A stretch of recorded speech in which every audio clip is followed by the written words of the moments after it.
Hi beautifuls, welcome back. We are here to dive into 2021 and the astrology and all your must knows. Now, if you haven't sub. If you do want to follow me and you feel this content relates to you individually, please write in the comment section how it does. I love to hear your feedback. Now, we're moving away from a very interesting 2020 and into a very unique 2021 that for a lot of us collectively hasn't happened on this planet before. And we are entering the air signs. We had both Saturn and Jupiter moving into Aquarius. So it is very much that Aquarian age themes coming through. So we're going to tune into this week up until the 8th. What will be coming up for you, what the planets are doing, and how they're going to affect you. Now this month we do have Uranus and Taurus going stationary direct on the 1st. We also have Mars transiting out of Aries and into Taurus, and that's occurring on the 7th. Venus is also transiting into Capricorn on the 8th, and we also, towards the end of the month, will have a Mercury retrograde. We also this year have 3 squaring aspects Saturn is making, which are quite major aspects of this year's astrology. The dates that that's occurring is going to be February the 17th, June the 14th, and December the 24th. Now we'll get deep into your astrology and tell you how this week up until the 8th is going to affect your zodiac sign. Hey beautiful Libras, let's have a deep dive into your astrology for the first 8 days of January. Now in the initial stages moving into January, a lot of you are going to feel quite fatigued. Now we did have Aries and Chiron retrograde up last month. It did go directly after the eclipse. So the pressure point on your marriages, contracts, partnerships, to a degree you were able to focus on them. Now when it's stationary, it can hover over that energy. And the reason I'm mentioning this is this month we do have Mars transiting out of your relationship sector of the 7th house placement, which links to marriages, contracts, partnerships, and into the domain of Taurus. So for you guys, this is going to take the pressure off those connections, but anything that was amplified during that time shown to you, you're going to be using that, but it's going to be merging into your 8th house. So with the 8th house, as I mentioned at the beginning of the video, we do have Uranus and Taurus squaring 3 times this year. And I've mentioned the dates at the beginning of the video that can directly assist with paying attention to those areas. Now that can be shared resources. It's also having deeper connections. And definitely with the astrology with both Saturn and Jupiter in Aquarius, it's going to assist you having more conducive relationships, as well as all your creative endeavors can start to manifest. Now we did have aspects towards the middle of last month to assist us bouncing and launching off things. And if you are wanting to launch anything, especially linking to creative endeavors, the best time is in the first 2 weeks. Once we have Mercury going into shadow by mid-month, it can cause complications. Information can be missing, and we do need to double check over that of what we're working on, especially with Mercury going retrograde. Now I do see you guys at the beginning of the month, your emotions can be linking to your hopes, dreams and aspirations, and that's pretty much for the first 2 days. Now themes towards home and your health and your work, and I'm seeing almost this axis of what you're working on, and sometimes really highlighting it, health related dynamics potentially were being observed. This can be diet, it can be the things that you're working on, the give and take in situations. The 6th house placement is the house of hidden enemies. Now, because it's sextiling on the first day of the month, it's going to give you an opportunity to view your hopes and dreams, but also to have a look at what steps you would need to take to get things in order. Now, mid-year, we are having Jupiter retrograding into Pisces, which does link to this position. So if there were themes really playing out during Neptune retrograde, paying attention to those things. Also, there can be subjects to do with health by mid-year coming up, but paying attention to that and getting yourself in order to prepare for that can be beneficial. It can be a place where you're turning over a new leaf and having the strength to be able to tackle some of these energies, some of these scenarios. Now, especially with the eclipse in Sagittarius, It was connected into your third house placement. There may have been subjects to do with siblings. There may have been subjects to do with media, marketing, advertising, upskilling, your spiritual belief systems, as well as during this time, in the first 2 weeks, it is beautifully aspected to purchase of IT goods. That can be cars, it can be refrigerators, technology, telephones, etc. Now, the big deal between both Saturn and Jupiter, making aspects together as well as dancing in the same zodiac sign.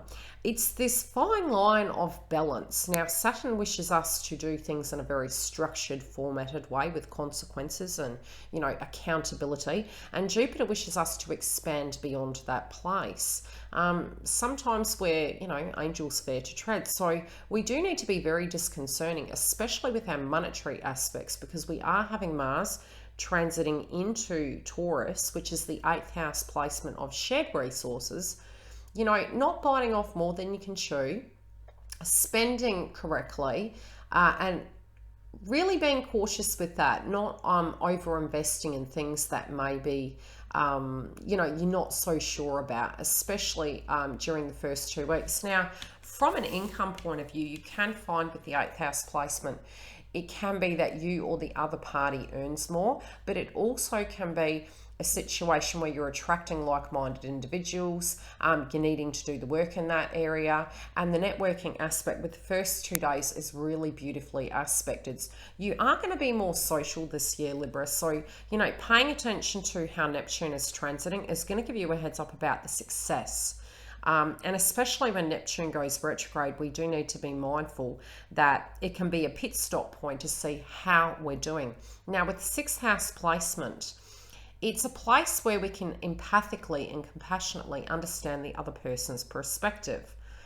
It also can be the house of undoing if we give our power away. So, with your work, with your health, prioritizing yourself, making sure you're becoming part of that routine will really assist in helping you keep the motion going this year. So for the first 2 days, I do see you guys maybe emotionally tuning into what the hopes, dreams, and aspirations are. This can also be a time where, how do I put it? Putting your energy into situations that you've already been working on can benefit, but maybe tuning into what some of those things are from the creative experience. We need to adjust to both Saturn and Jupiter in Aquarius first to launch these things, but launching can be really great. Now, on the 3rd, you are going to have emotions relating to your spirituality.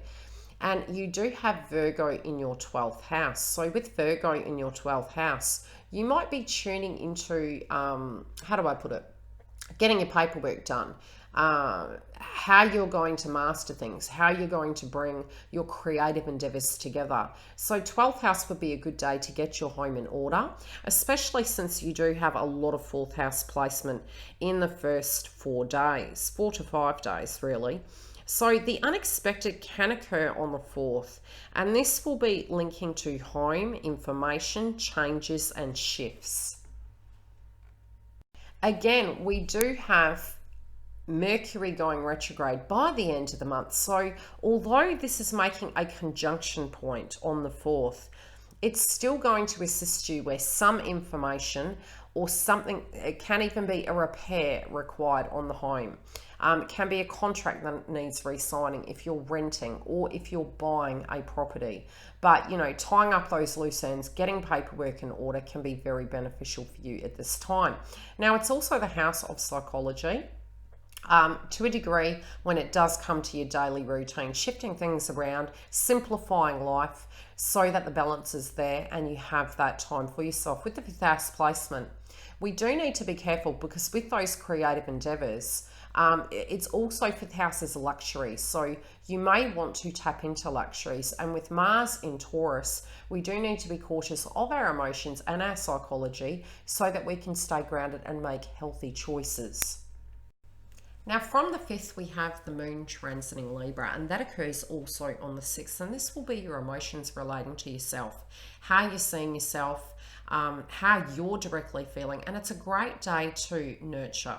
It's a great day to sit with yourself, meditate upon where you stand, how you feel, and listening to yourself. It's also about balance. Are there circumstances relating to the 4th house placement where you potentially feel you need to shift things around so that you can be more balanced? Not giving your power away, having a little bit of quality time to yourself. Is your routine very hectic? What can you do to get grounded and have that space for self? Now, Mars on the 6th is also entering Taurus, and especially with the sun is going to be in Capricorn.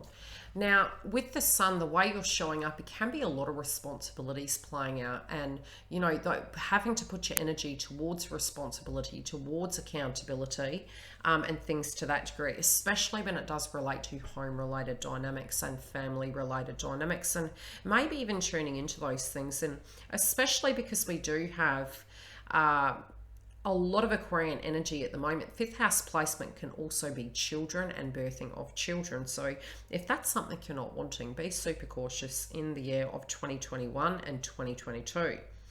It can also be a day on the 6th where tension can be running high, and that's due to the fact that we have Neptune and Pisces squaring the nodes. So your 9th house placement, especially in the first week, really attempt to, ease yourself into this month. It can be very intense and very busy. We do have a lot of aspects occurring that can be shifting and changing our whole world. So difficulties between where you feel you resonate, especially because you do have the 4th house placement. And moving, traveling, your spirituality, how you see things, your education and upskilling. If you are working and it is relating to employment, this can be tension on the platforms of how you work, frustration. So attempt to, on the 6th, not to burn out. Now, prior to Mars entering Taurus, which will go more by the evening, it will be at the 29-degree point. So it is at the critical degree point. So patience within your connections, your marriages, contracts, partnerships, trying to move beyond that point, and know as the weeks progress, that area of your life will really glow. Now, on the 8th, we have the moon transiting Scorpio. Now, for you, this links to your 2nd house placement. We also have Venus entering Capricorn, which is your 4th house placement. So what does this mean for you? For you individually, this can be themes of your self-esteem. It can be themes of your resources, what you have at your disposition to provide for yourself, linking to your marriages, contracts, partnerships. Now, also, again, family, home, your psychological foundation, your emotions, your health, trying to get everything in order. These things can be pulling you left, right, and center, but they are going to ease as we move forward. Now, Mercury also enters Aquarius, which is your 5th house. So trying to pull all of these things together, this could be anything to the degree of artistic endeavors, creativity, decorating, especially because you have 4th house placement. Getting things in order is going to benefit you, and I do feel because the sun's in Capricorn, your 4th house, you will have the energy to achieve these things, but you do need to be very cautious not to burn out. You also have Mercury in Aquarius squaring Mars and Taurus, so maybe the energy won't be there linking to finances, and you could be second guessing yourself and thinking, gosh, have I really put my energy into these circumstances? Is that even a possibility? I do feel as we move beyond this point, we will adjust to the 8th house, and there can be very beautiful aspects occurring for you inside of your marriages, contracts, partnerships. Must knows for Libra. Well, Uranus and Taurus is going stationary direct by the beginning of the month. This links to your 8th house. There can be sudden changes really linking to shared resources, contracts, money, finances, tactile goods. It can be yin and yang, and it's the way Uranus and Taurus links. We are this year going to be having an eclipse in Taurus, but we will connect to that closer to the time. So if you haven't subbed up, and I can give you all the up-to-date relevant information prior to those transits. So with Uranus and Taurus moving stationary direct, Changes can come very quickly. They also may have already occurred prior to 2021. Moving through that transit, having faith in that area that those transformations are necessary. This can be repairing of goods, money coming in, finalizing paperwork, doing your taxes and things to that degree. You will find by the 8th these benefits can start coming through for you, especially because we will have Mars entering Taurus and moving through that sector.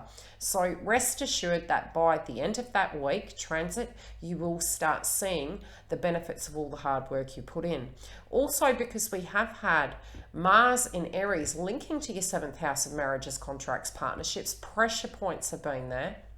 And it has been affecting connections collectively. There can be frustrations, especially during the Mars and Aries and Chiron retrograde. It was making us feel very fatigued. So you may move into this month feeling quite fatigued and trying to recoup. So ease yourself into it. I do see it being quite fast-paced. Sudden shifts and changes can come, but as you proceed forward, you can really benefit. You do still need to be quite patient with that sector, and that's for the first week of January, due to the fact that Mars is still highlighted and activated inside of your 7th house placement. So looking at that and working with it will keep you grounded. You can use crystals to balance that. Feel free to book coaching sessions, soul coaching sessions and things to that degree, or astrology transits to coincide with your love interests. Now, many of you that are single will become partnered with very, very deep spiritual connections in the year of 2021. You also this year do have aspects that if you were wanting to co-create, either in a creative endeavor, social media, marketing, advertising, writing a book, this can be a major theme for your zodiac sign moving forward. Themes to do with home can also be a major changing point. Now, this can be changing homes, changing accommodation, changing your routine up. Also, it can be family-related dynamics, contracts. The benefit is that because Mercury is going retrograde towards the end of the month, you do have a 2-week pocket. So if there's anything in a tidy-up effect that you would need to address, it would very much be linking to the 4th house and the 5th house placement. And that would be the key areas to actually look at. Also with your health, getting balance, changing that routine to get the best out of your body in the year of 2021, and especially working towards those healthier ways to be prepared for mid-year as Jupiter retrogrades into Pisces. Now, with expansion energy, it can unfortunately also relate to weight and things to that degree, and we're talking more from a holistic point of view, an astrological point of view, not a medical. So if you do need that, please do seek the professional advice required and connected to that domain. What you can find is by wearing bulky items, we can transfer that expansion into healthier things, which can be our co-creative energy, our pursuits, our endeavors. It can be art, entrepreneurship, things to that degree. Now, heart chakra activation will be coming through from the beginning of the month due to the fact that we have the energy of the moon in Leo. So emotions, our beliefs, need to push forward. You also can be looking at changing the way you're looking this month. So some of you, especially when the moon transits through the energy of Libra, very personal to you, you can be looking at wanting to change things to do with your beauty, your health, your routine, the way you're showing up in the world. These things are all aspected. Now, definitely for the first 8 days, I would highly recommend, because we do have the 5th house placement, plus we have aspects towards the 8th and the midweek where we have transits linking to Aries and Scorpio. So solar plexus will be linked to this domain. That can be a lot of inner child subjects coming up emotionally. It can be your power, your pursuits, your actions, but getting this chakra balanced will assist you throughout this month, really. I'm also seeing both base chakra and solar plexus activated. So because you do have the 6th house placement, making sure you have your fem checks, things to that degree, making sure you're grounded, making sure you're eating healthy. It can be both the red and the orange food groups that you can eat linking to that. You can also use crystals to balance in with that domain. Emotionally speaking, and the vibration with Neptune direct and Uranus and Taurus, nervous system energy can come up. So making sure that you're taking time to get grounded can assist in balancing this, and especially moving into the beginning of the month, it would be really healthy to cleanse the house because you do have very high energy in the 4th house placement. I will see you guys back at the end of this week, and there will be another video released for your zodiac sign for all the must knows. If you do want a booking and you do want me to correlate other birth charts or your astrology with another human being, please stay tuned. Please stay tuned also for the twin flame channeled messages for the zodiac signs and for all your moon and other energy updates. Love and light, Libra. Take care. See you on the other side.